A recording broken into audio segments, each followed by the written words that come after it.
Mga lalaking nakarelasyon ni Hilda Coronel. Ralph Moore Jr.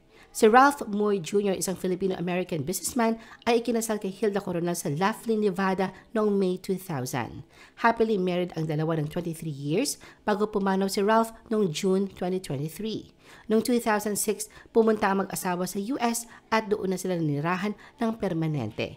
Ayon kay Hilda, nag-focus siya sa pagiging housewife habang sila ay magkasama at sinabi niyang nais niyang magtagumpay ang kanilang kasal at nagawa nila ito.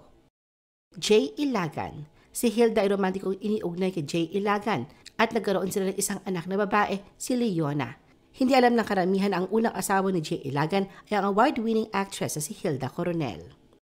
Bambi Del Castillo. Sa kanyang relasyon kay Bambi Del Castillo ay nagkaroon si Hilda ng isa pang anak na babae, si Isabel. Spanky Montserrat. Sa kanyang kasal kay Spanky Montserrat, nagkaroon sila ng isang anak na lalaki, si Gabby. Dr. Victor Lopez. Nagkaroon din si Hilda ng isang pangalawang anak na lalaki, si Diego, sa relasyon nila ni Dr. Victor Lopez.